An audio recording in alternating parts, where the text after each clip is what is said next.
자, 이번 차시 내용은 이제 상속 개시 전 증여 재산가액의 합산과세라는 규정을 볼 겁니다. 쓸세는 116페이지입니다. 이거 상당히 중요한 규정이죠. 이것저것 이제 뭐 조정하는 뭐 그런 내용까지 해서 사례들이 좀 많이 뒤에 만들어지고 그런 것들을 기본 수업 때 들으셨을 거예요. 어쨌든 이 기본 내용을 한번 정리해 본다면 이제 돌아가시기 전에 사전에 증여하는 행위를 한다. 어떤 이유 때문에 하는 거죠?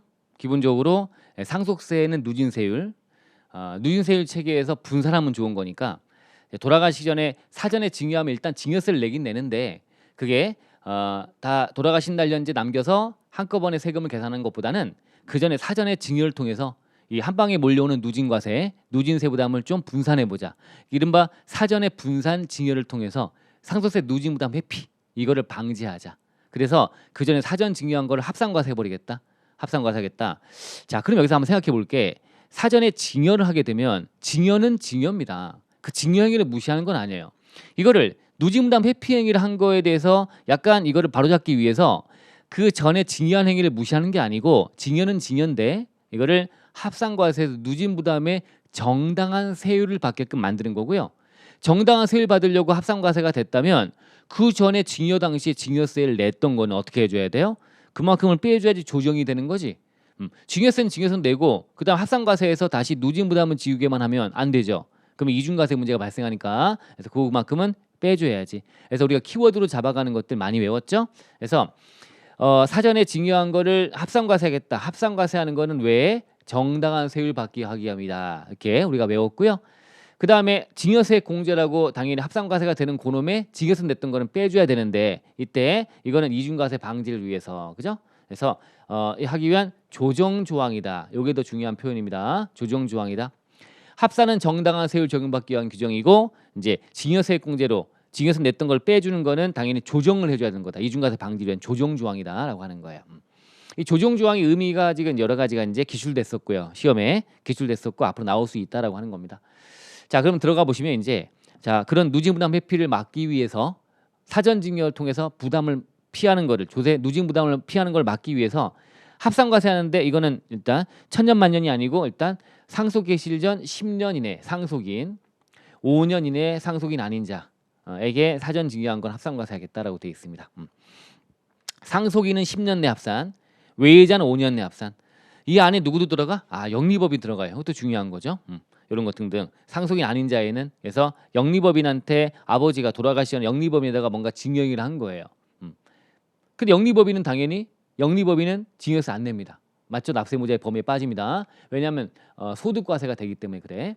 근데 어쨌든 증여는 증여야. 증여인데 어쨌든 요게 5년 내 한 거는 요게 합산과세가 된다. 요 포인트가 좀 있는 거 아닙니까? 영리법인일 때. 그때 조정조항 어떻게 할 거냐가 떠오르죠. 여러분들 많이 봤으니까. 어쨌든 그리고 이어서 나오는 얘기가 되는 거고요.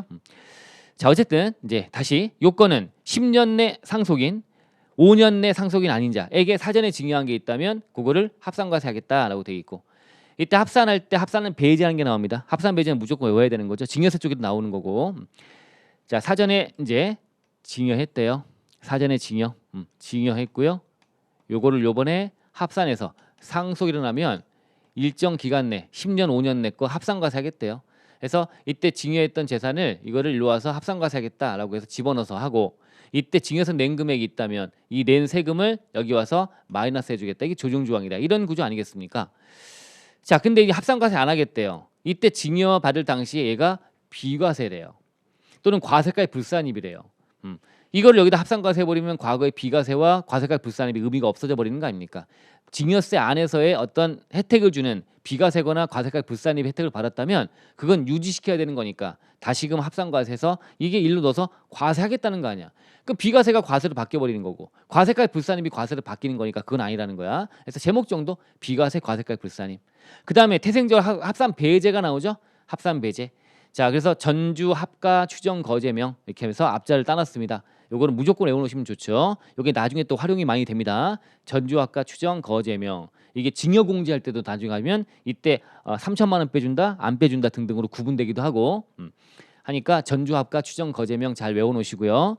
자, 하나씩 뒤에 또 공부가 되는 것도 있고 물론 간단한 것들은 좀 이제 생략을 하겠지만 그렇게 해서 보시면 되는 건데 얘들은 왜 합산을 배제하는 거죠? 동일인에게 10년 내 5년 내 징여한 걸 합산과세하겠다는 건데 이 동일인이라고 하는 게 확인이 안 되는 거야. 그러니까 징여자와 원천을 알 수 없다는 거죠. 그죠? 이유를 좀 기술할 수 있게 해놓으시면 되고요. 징여자가 누군지 알아야 10년 내 5년 내 거 합산과세 할 건데 이건 아니다.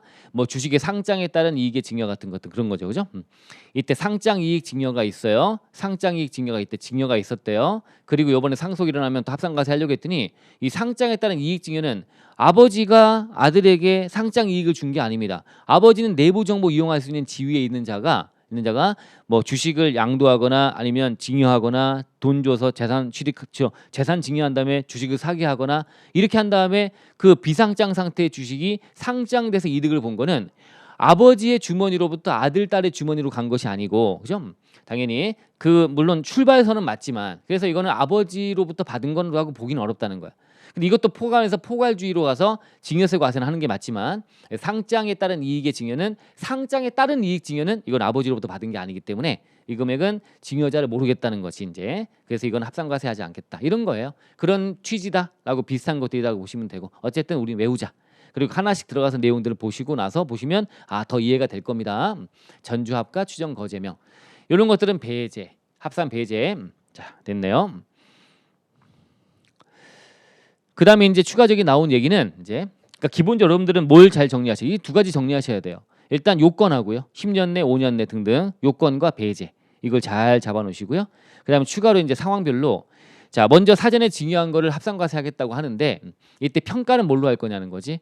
징여하고 다시 합산과세가 될 때 징여일 현재 가액으로 할 건지 상속 다시 일어날 때 그때 가액으로 다시 할 건지 금액을 바꿀 건지 이때는 하지 않는다. 징여 당시 현재 가액으로 합니다. 징여 현재 가액으로 해요. 이거에 대해서 이제 헌법재판소의 내용들가 쭉 나오고 하는데 과거에는 뭘로 했던 거야? 이때 징여했고 이때 다시 상속이 나면 합산과세가 될 때 이때 가액으로 할 거냐 이때 가액으로 다시 바꿔치기 할 거냐 이때 3억으로 할 거냐 이때 5억으로 할 거냐 이런 거잖아요. 그죠? 그럼 요 금액으로 하지 않고 요 3억으로 한다 그 얘기지. 만약에 5억이라는 금액으로 다시 금액을 바꾸면 이 징여가 무시가 되고 다시 이제 돼버리는 거야. 징여는 징여야. 징여는 징여야. 근데 징여란 행위를 어떤 아버지가 아들에게 징여하는 행위를 무시할 수 없다는 거예요. 근데 이게 다시 와서 합산과세한 이유는 정당한 세율을 받게 하기 위함이다. 그리고 조정해 주는 거다. 이런 얘기를 처음 했잖아요. 그죠? 그럼 정당한 세율만 받게 하게 하면 되는 거야. 이때 징여를 무시하면 안 되는 거야. 만약에 5억으로 다시금 금액을 바꾸면 이때 징여할 당시에 어떤 예측 가능성과 법적 가능성 침해가 되는 거고 얘가 재산을 징여하는 어떤 권한 재산을 누구한테 주거나 처분하거나 이런 권한을 제한하는 게 되는 게 아니냐. 이거 무시해버리고 다시 5억으로 바꿔치기 하는 거니까 처분권에 대한 제한을 가져오게 된다. 제일 기본적인 어떤 이제 취지는 이때 징여받고 나서 상속이 일어나고 다시 이 상속인들이 이걸 팔았을 때 이때 양도세 계산할 때 보시면 징여받은 자산을 판게 되니까 이때 3억을 취득가액으로 집어넣는단 말이에요. 3억을 징여받은 자산을 팔면 3억을 하는데 이때 5억으로 해서 상속세 낼 때 이걸 5억으로 바꿔치기 하면 이걸 양도할 때는 이게 만약에 7억에 팔면 7억 빼기 3억으로 양도세 과세가 되는데 이때 5억으로 2억만큼 금액을 또다시 과세하는 게 되는 거니까 그럼 양도할 때 양도세 계산할 때 양도할 때 그 취득가액이 징여 당시 취득가액으로 하다 보니까 3억으로 하다 보니 이때 5억으로 바꿔치기 해놓으면 이때는 양도세에서 요 가액 차이 2억만큼 차익이 이중과세 문제가 발생한다는 거예요. 이런 문제가 있기 때문에 결론적으로 뭘로 하라? 5억이 아니라 징여 당시 가액에 3억을 하라. 아시겠죠? 3억을 한다. 이렇게 돼 있습니다. 또 우연히 또 금액이 또 3억이 아니고 2억으로 낮아졌을 때 낮을 때는 어떻게 할 거냐? 징여는 징여다라고 하는 거예요. 이거를 나중에 2억으로 바꿔주지 않습니다. 징여는 징여였고요. 그냥 정당한 세율로 바꾸는 거야. 정당한 세율 적용하게. 그리고 조정조항으로 징여에서 낸 건 빼주는 거지. 이런 것들 생각해 놓으시면 되고요. 평가의 문제, 합산 배제, 평가의 문제 이런 등등. 자 문제점이라는 게 좀 있다고 하는데 문제점은 크게 뭐 지적할 건 아닙니다. 어쨌든 뭐 참고 삼아 좀 넣는 걸로 보시면 되고요. 자 그래서 세금 회피 자 징여할 때 3억으로만 하니까 사전 징여는 어쨌든 무조건 좋다고 실무를 많이 얘기하는데 여기에 3억으로 합치니까 그러면 세금을 좀 회피하는 수단이 되는 거 아니냐라고 하는데 한편으로는 당연히 이렇게 해서 먼저 징여하고 하게 되면 나중에 또 양도하면 양도세까지 맞물리는 문제가 또 되는 거니까 또 굳이 뭐 문제점이라고 하긴 좀 그런데 어쨌든 그렇다 이런 것도 있고 밑에 뭐 추가로 넣는 것도 좀 있습니다. 그래서 상속인 외의자에 대한 것도 합산하다 보니 상속인의 부담이 더 커지는 거 아니냐. 누진 부담의 부담은 상속인들이 지는 거니까 이런 얘기도 좀 하는 건데 참고 삼아서 플러스 알파로 생각하시면 될 것 같고요. 자, 됐습니다. 자, 그리고 요거 좀 건너뛰고요. 자, 이제 우리 교재상으로 이제 들어가 있는 게 오른쪽 하단 116페이지 오른쪽 하단에 나와 있는 사례가 있고 요게 기출문제 나왔던 포인트니까 우리가 이제 쟁점이 되는 거는 추가로 얹어서 약간 플러스 알파가 이때 증여세 공제할 때 의미예요. 사전증여 합산과세 하면서 증여세 공제라고 빼주는데 이른바 뭐야? 조정조항이라고 불렀던 조정이라고 하는 조정조항 요거의 의미예요. 의미. 만약 이걸 안 해준다면 이중과세가 발생할 거고 등등 이런 문제가 발생한다라고 돼 있는데 쟁점이 이제 요게 기출 나왔던 문제죠. 이혼한 배우자에게 그죠? 이혼한 배우자에게 증여한 재산에 대한 문제. 자, 그러면 이제 이때 먼저 증여가 있었고요. 근데 배우자 간이야. 배우자 간에 증여했어요. 그럼 배우자 공제, 증여 공제 6억까지는 되지 않습니까? 그래서 얘가 만약에 6억이라고 친다면 갑이 을에게 즉 배우자인 상태에서 6억에 증여를 했습니다. 그때 6억만큼 공제를 받은 거예요. 증여 공제를 받아갖고 이제 0이야. 그러면 세금을 안 냈겠죠. 증여세를. 근데 이제 이게 상속이 발생했네요. 이때 상속이 발생했어. 이때 상속. 자, 상속이 발생했는데 이때 여기 합산과세가 될 거 아닙니까? 배우자니까 10년 내과 합산할 거야. 상속인 범위에 포함되니까. 그래서 여기 합산과세가 돼요. 6억 그대로 쳐볼게요. 이렇게 해서 이제 과세가 됩니다. 과세되는 과정이 되면서 이때 증여세 낸 게 있으면 공제해줘야 되는데 증여세가 0이야. 0이니까 세금이 0이었거든. 그럼 0이라는 세금을 여기다 가니까 0이야. 이렇게 하게 되면 이때 증여공제라는 6억만큼 혜택이 날아가 버리는 거 아니야 이 얘기예요. 이때 증여세 낼 때 공제 혜택을 받다 보니까 세금을 안 냈거든. 안 냈으니까 여기서 빠질 것도 없다.